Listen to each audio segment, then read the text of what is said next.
So you mentioned Trump there. So a lot of people make the argument that the smartest people aren't really in charge. Trump is president. Maybe in his first term, for instance, Anthony Fauci was smarter than Trump. Clearly, he has a better record and obviously higher IQ.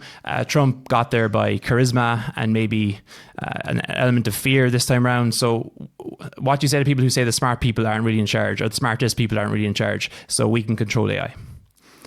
Okay, yeah. So I mean, this is a totally separate argument, right? So I think what you're saying is like Yann LeCun is famous for saying this, where he's like, I've worked for people, or rather, I've employed people who are even smarter than me, and yet they come, I pay their salary, they report up to me. So when we have an AI, the AI will be smarter than us, but it'll report to us. That's basically the argument you're referring to, right? Yes. Yeah.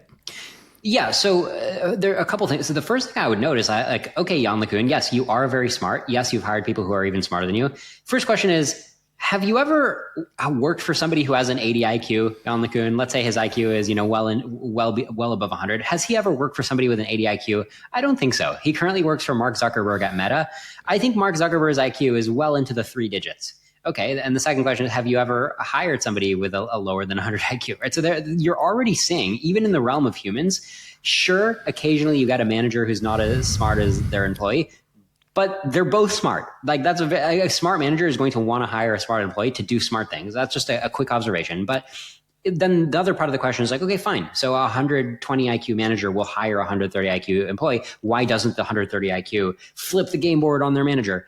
And that just gets into what high IQ humans do. Like when you have 10 points of IQ and you're a human, that doesn't open up these possibilities like, okay, great. So take over the world, like seize every resource. Right. The problem is adding human level IQ points. It says, okay, yeah, if you really wanted to, maybe you could take your boss's job, but there's like other skills. Like let's say your IQ is kind of lopsided where you have more math skills than people skills and the manager uses a lot of people skills. So a 10-point IQ difference within the realm of humans doesn't necessarily translate to better social skills. But when you're an AI and you've just sucked up every skill, you really should be taking your boss's job if this were a hierarchy in an organization. Like if the CEO had a human with 120 IQ managing an AI with 1,000 IQ, the CEO of the organization would be like, well, wait a minute, why don't I just make the AI the manager?